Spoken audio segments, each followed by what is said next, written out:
di channel aku, EJ Trisha Channel. Oke guys, seperti biasa aku akan buat video reaction. Dan video reaction aku kali ini adalah daripada YouTube channel Bedangga. Dan tajuknya adalah seperti ini: proyek terbesar masa depan Jokowi buat Indonesia makin maju dan disegani dunia. Oke, so ini videonya menceritakan proyek terbesar Pak Presiden Jokowi, yaitu pemindahan ibu kota, yang ibu kota baru itu yang dipindahkan di Kalimantan.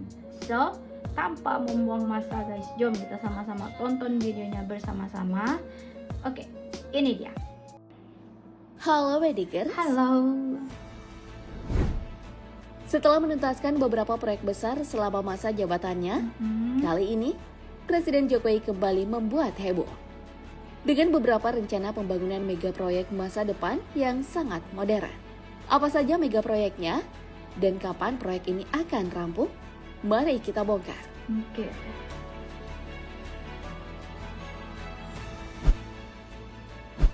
Yang pertama, kita mulai dengan mega proyek pemindahan ibu kota negara. Di tahun 2022, proyek yang bernama Ibu Kota Negara Nusantara ini kian nyata. Proyek ini memasuki babak baru pasca ditetapkannya Rancangan Undang-Undang Ibu Kota Negara atau RUU IKN menjadi Undang-Undang IKN dalam rapat paripurna DPR RI. Pembahasan UU ini terbilang cepat karena hanya menghabiskan waktu 43 hari, terhitung sejak 7 Desember 2021 hingga disahkan 18 Januari 2022. Dalam undang-undang ini tertulis bahwa IKN Nusantara akan dibangun di Penajam Pasar Utara, Kalimantan Timur. Pasal 6 Undang-Undang IKN mengatur lebih lanjut cakupan wilayah IKN meliputi wilayah daratan seluas 256.142 hektar dan wilayah perairan laut dengan luas 68.189 hektar. Menteri Keuangan Sri Mulyani menyampaikan, anggaran pembangunan IKN akan dimasukkan pada klaster penguatan pemulihan ekonomi yang alokasi anggarannya ditetapkan sebagai 178,3 triliun rupiah. Angka yang besar. Dalam mega proyek pemindahan ibu kota, Istana Negara menjadi infrastruktur utama yang wajib ada. Kompleks Istana Negara akan dibangun di lahan luas 100 hektar. Desainnya guys. Dari rencana sebelumnya yang hanya 55 hektar, untuk kawasan pemukiman, Kementerian PUPR akan membangun 100.000 rumah. Adapun total target populasi yang akan tinggal di IKN Nusantara mencapai 320.000 orang hingga tahun 2045. Sehingga membutuhkan sekitar 82.353 unit hingga 100.000 unit rumah. Kementerian PUPR juga sedang membangun bendungan yang diperlukan untuk menunjang pasokan air bersih bagi masyarakat di IKN Nusantara. Bendungan yang saat ini tengah dibangun adalah Bendungan Sepaku Semoy yang berada di Desa Tengin Baru, Kecamatan Sepaku, Kabupaten Penajam Pasar Utara. Bendungan ini telah dimulai konstruksinya sejak Juli 2020 dan nantinya akan rampung pada tahun 2023 mendatang. Bendungan yang memiliki daya tampung 10 juta meter kubik ini dapat memenuhi kebutuhan air baku dengan kapasitas 2.500 liter per detik, serta dapat mereduksi banjir sebesar 55%. Kementerian PUPR juga sementara mengerjakan proyek Jalan Lingkar Sepaku demi memperlancar akses dari Balikpapan ke pusat IKN. Jalan lingkar ini dirancang sepanjang 5,77 km, terbagi menjadi 3 segmen, yakni segmen 1 1,75 km, segmen 2 1,85 km, dan segmen 3 2,17 km. Selain itu, Kementerian PUPR akan membangun jalan tol yang menghubungkan Bandar Sultan Haji Muhammad Sulaiman Sepinggan dengan IKN sepanjang sekitar 47 km. Semoga saja proyek IKN Nusantara ini benar-benar dapat dinikmati oleh masyarakat ya Bedigers, bukan hanya pemerintah.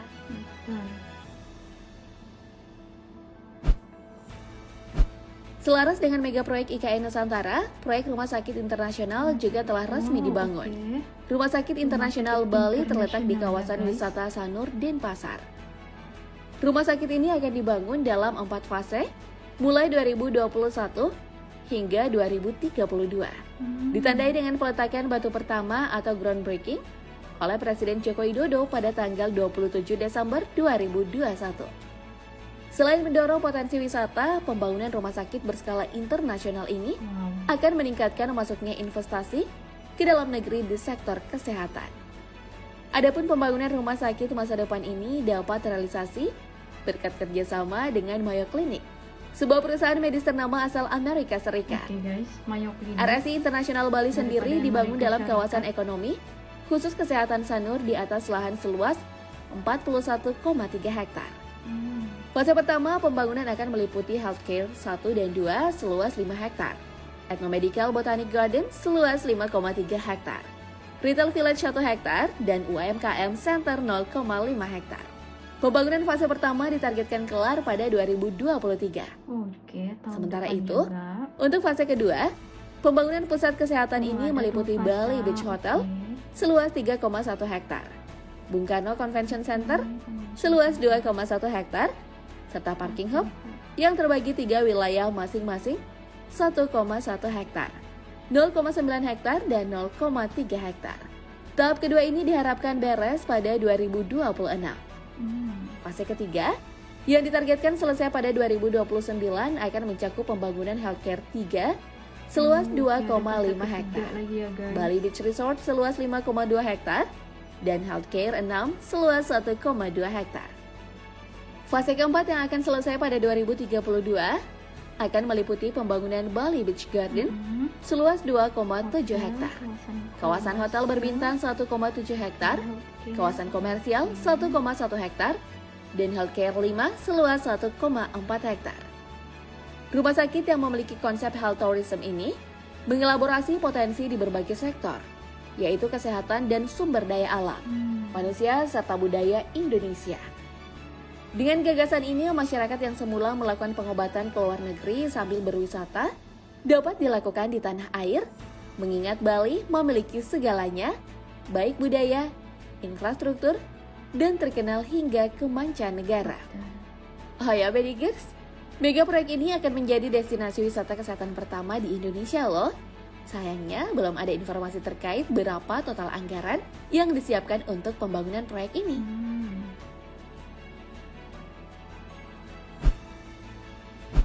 Nah, selain destinasi wisata kesehatan pertama, Wow, guys. pemerintah juga akan membangun Tol bawah laut pertama gila di ini, Indonesia. guys. Masih ingat dengan proyek IKN Nusantara yang dibahas di awal tadi? Nah, ibu kota baru ini nantinya akan tersambung dengan proyek tol bawah laut Hebat. yang melewati Teluk Balikpapan. Pembangunan tol bawah laut ini bukan hanya cuma gaya-gayaan aja ya, Bedigers. Tujuan utamanya adalah untuk melindungi kawasan lindung. Selain itu, kehadiran tol bawah laut juga bertujuan untuk memudahkan akses logistik Keren guys. agar keren. memiliki Tol jalan bawah terdekat laut menuju gila. proyek IKN untuk memudahkan proses pembangunan. Panjang tol ini sekitar 47 km. Dan untuk panjang terowongannya diperkirakan mencapai 1 hingga 1,5 km. Tol bawah laut atau disebut juga sebagai submersible crossing ini akan menjadi penghubung antara Balikpapan dan Samarinda ke IKN Nusantara. Meskipun lokasi tepatnya masih disiapkan dan anggarannya juga belum ada dalam APBN 2022. Keren ini guys. Oke, itu dia videonya tadi guys. Aku benar-benar terpaku project yang terakhir itu, yaitu tol bawah tanah guys. Sangat-sangat keren guys, gila. Di Malaysia juga guys belum ada seperti itu. Jadi Indonesia bakal akan ada tol bawah tanah. Aku juga sebenarnya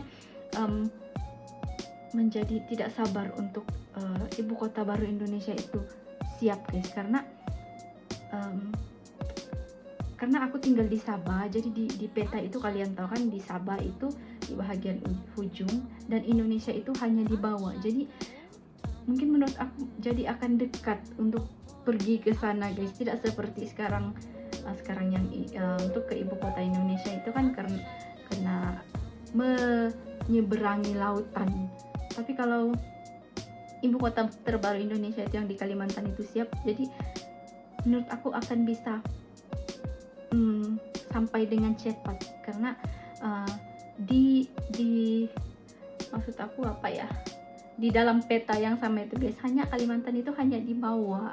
Jadi karena itu aku juga jadi merasa seperti tidak sabar untuk ibu kota Indonesia terbaru ini siap.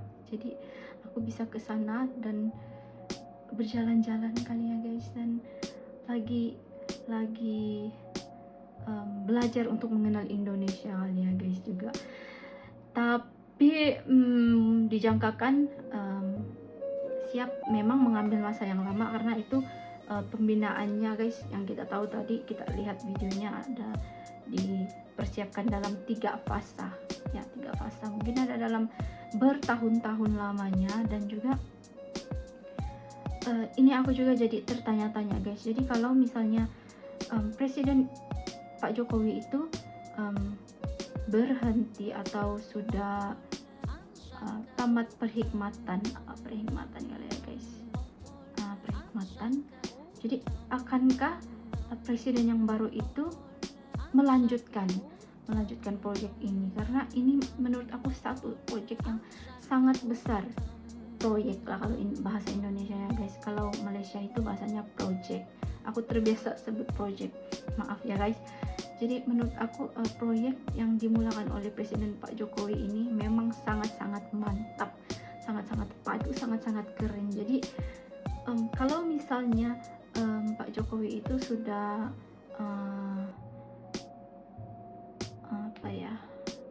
tamat perkhidmatan kali ya guys disebut, atau sudah